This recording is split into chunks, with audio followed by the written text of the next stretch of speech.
Okay, imagine this. A vast savanna, traditionally known for livestock, maybe grains, and suddenly it starts producing like award-winning fine wines. It sounds pretty unlikely, right? Well, today we're taking a deep dive into exactly that, the Brazilian Cerrado. It's this region that's completely redefining where great wine can actually come from. Yeah, it's a terroir that definitely presented huge challenges, immense challenges. Hmm. But the potential it's revealed, yeah, it's just astonishing, really, thanks to, innovation and real vision. We're going to explore how this unique biome is really carving out its own place on the global wine map. Not just making wine, but making a mark. Right.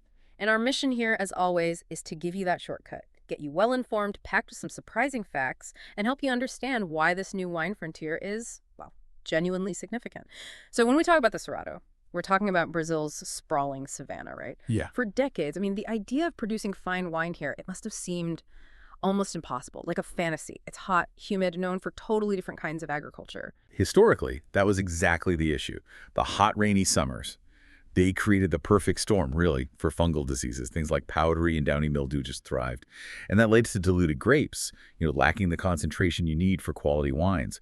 Early attempts were pretty modest, often just table grapes, nothing that would really make you sit up and take notice. Yeah, that sounds like a huge hurdle, almost insurmountable. Yeah. So how did this utopia, as some apparently called it, how did it actually start to become a reality? What was the turning point? Well, the true turning point wasn't really a single aha moment.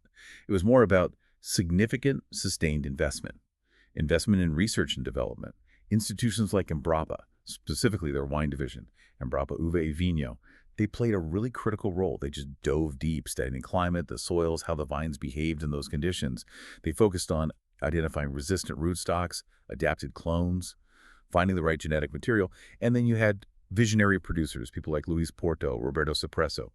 They took that science and meticulously applied it in the vineyards, investing in smart irrigation, canopy management, all the practical stuff. Okay, so science meets practical application. And you mentioned a specific technique playing a key role, something called dupla poda, double pruning. It's exactly the dupla poda. That was central to this whole revolution. It's this ingenious adaptation. It basically inverts the vine's natural cycle. So instead of harvesting in that problematic rainy summer, they do a second really crucial pruning in winter, usually around July or August down there. And this shifts everything. Budding, development, and crucially, the harvest. It all happens during the Cerrado's dry, mild winter. It's like engineering a better growing season. Wow, that's remarkable, inverting the cycle. Yeah. But for us, enjoying the wine, what does that actually mean for the quality in the glass? Why is this such a pivotal thing? I mean, the benefits are immense. Yeah. Huge. Harvesting in that dry period, it drastically cuts down fungal diseases. That means much healthier grapes right off the bat and much less need for chemical sprays. But crucially, and this is the key for quality, it allows for this slow, gradual buildup of sugars. While, and this is vital, preserving a vibrant natural acidity. That balance is just the backbone of fresh, really well-structured wines. Plus, it helps develop complex aromatic precursors, smoother tannins. The wine just tastes, better, more refined. It sounds almost like the perfect solution, but I imagine it's not easy. Such a precise technique must come with challenges, maybe risks. Oh, absolutely. It demands extremely precise water management, what we call deficit irrigation. You're intentionally stressing the vine just the right amount. It's tricky. And you need a highly specialized workforce, people who really understand this technique. But, the payoff is clear. The dupla poda is what defines the unique character, the typicity of these Cerrado wines. You get this incredible freshness, this balance, distinctive fruity mineral notes you just wouldn't expect from the tropics. That's fascinating. Engineering the climate, almost. But, okay, we've talked climate, technique. What about the ground itself, the terroir? Are the soils actually suitable? Yeah, the climate management is key, but the soils are definitely another critical piece. And they're diverse. You find latosols, those deep, often reddish tropical soils, but also sandy types, clay types. A lot of them are naturally quite acidic and low in nutrients. So that means meticulous management is essential. Lots of liming to correct the pH, aiming for maybe 6.0 to 6.5. Precise nutrient application based on soil tests, leaf tests, and things like cover cropping are crucial too to improve soil structure, water retention. It's very hands-on. Right, so active soil building. And does altitude play into this at all? Does elevation give them an extra edge? It certainly can. While some parts of the Cerrado are flatter, you do have regions like Cocozinho or near Brasilia that are higher altitudes.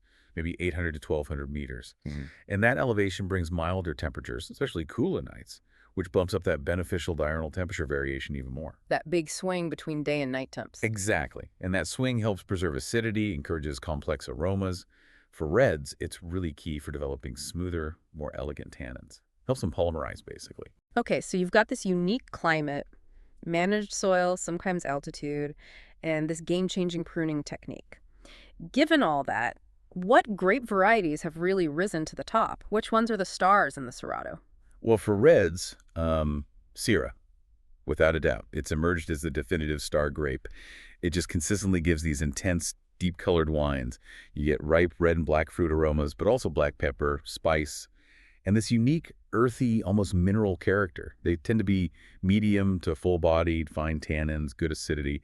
It's really impressive how well Syrah does here. It often struggles in tropical heat, but the Duplopota seems to unlock its potential beautifully. Syrah, okay. Makes sense, given those characteristics. And those are showing promise, too, Cabernet Right. Sauvignon, Merlot, Tempranillo, even things like Marcellin, Malbec, Grenache. They're experimenting, seeing potential for complex, age-worthy reds as well. And what about white wines? Are they managing to get that freshness, too? Absolutely. Sauvignon Blanc, Chardonnay, Viognier, they're doing exceptionally well. The Sauvignon Blanc has that vibrant acidity, citrus, herbaceous notes, minerality, really crisp. Chardonnay shows great versatility. You get crisp, fruity styles, but also more structured, oak-influenced ones. And Viognier brings elegance, stone fruit, floral notes, that lovely silky texture. There is definitely strong potential for fresh, aromatic whites and even sparkling wines. It's interesting. And another exciting thing is they're embracing hybrid and PIWI varieties. PIWI, those are the fungus-resistant ones, right? Exactly, which is huge for sustainability. Less disease pressure means less need for chemical sprays, plus they add diversity to the flavors and aromas you can get. Okay, so they grow these unique grapes with incredible precision. How does the winemaking itself, in the cellar, complement this special terroir? Is it just as meticulous? It really has to be. Vinification is managed very carefully. Harvest is typically manual, aiming for perfect phenolic ripeness. Phenolic ripeness, so not just sugar, but flavors, tannins in the skins and seeds. Precisely, getting everything mature. And they usually harvest in the cool winter mornings to keep things fresh. Fermentation temps are strictly controlled. Lower for whites and rosies to keep those bright aromas. A bit higher for reds to gently extract color and structure. Maceration, skin, contact time, that's key too.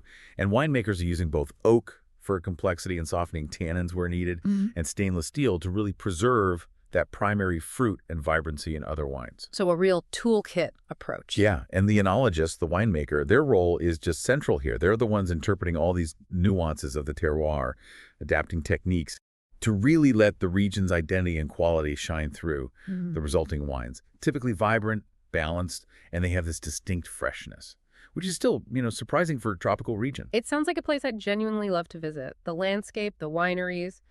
Is wine tourism actually becoming a thing in the Cerrado? Oh, it's definitely emerging, rapidly actually. Goiás State is really leading the way, with Cocalzinho as a kind of hub for these pioneering wineries. Alto Paraíso is developing too. And the Federal District around Brasilia, they're actively building their own wine roads. Wow. And is it just about the Rhine tasting? No, that's the beauty of it. The appeal goes beyond the cellar door. Visitors can combine winery tours with exploring the Cerrado's stunning natural beauty. Think waterfalls, amazing ecological trails, panoramic viewpoints. It's a whole package. So what does this mean for the region itself, beyond just selling bottles of wine? This enotourism potential, it's a massive driver for regional development. Huge. It creates jobs, obviously.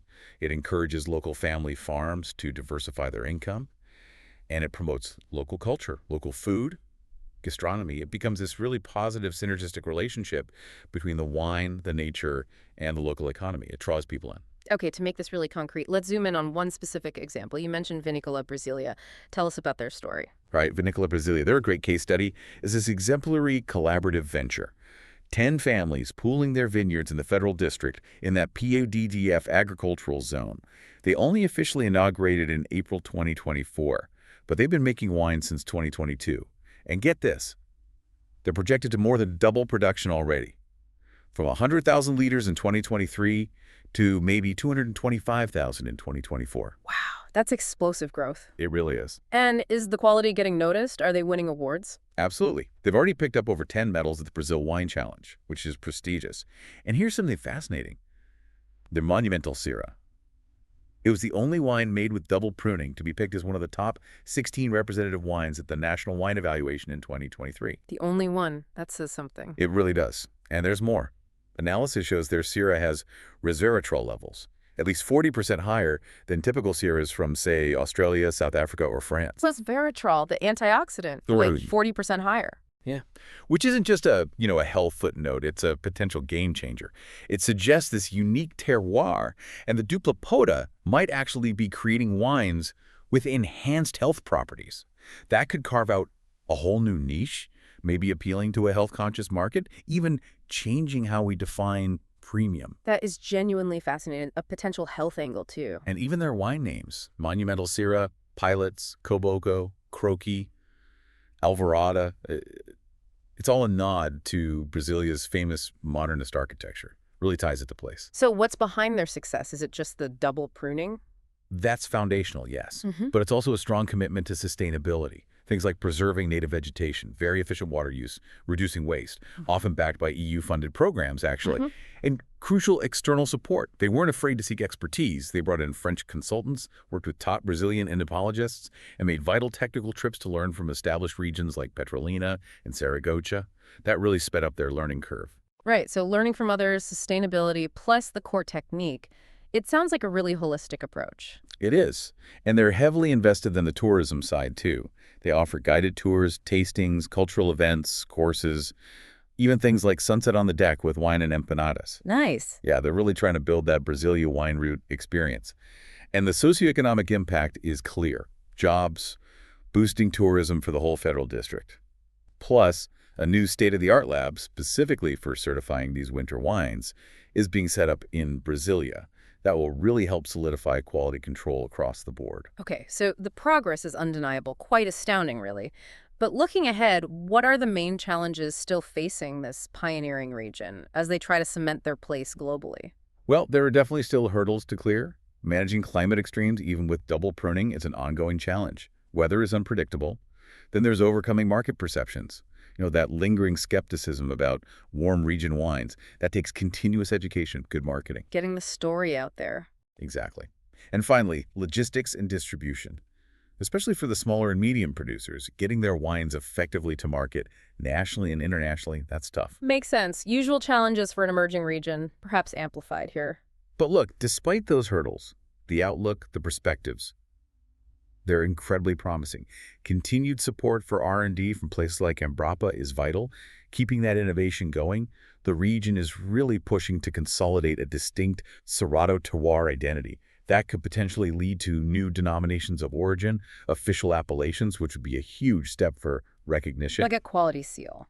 Precisely. And of course, growing that enotourism sector remains a key strategic pillar for sustainable development in the long run. Yeah, this really doesn't feel like just a fleeting trend, does it? It feels like a genuine, profound transformation happening in Brazil's wine landscape. What an absolutely incredible journey into the heart of the Cerrado today. It's just such a powerful testament, isn't it, to how innovation, real collaboration, and a deep understanding of a unique environment can just completely redefine what's possible in wine. We've heard how these visionaries turned what seemed like an impossible savanna into a thriving wine region, producing wines with this surprising freshness, complexity, maybe even extra health benefits. The story of Cerrado wine, it really challenges our assumptions, doesn't it? Our preconceived ideas about where quality wine can come from. And it kind of makes you wonder, what other impossible frontiers might be out there, waiting for similar innovation, similar bold vision, maybe in your own field or your own interest. We really do encourage you, if you get the chance, seek out these unique Cerrado wines. Experience this new frontier for yourself. You might just be completely, pleasantly surprised.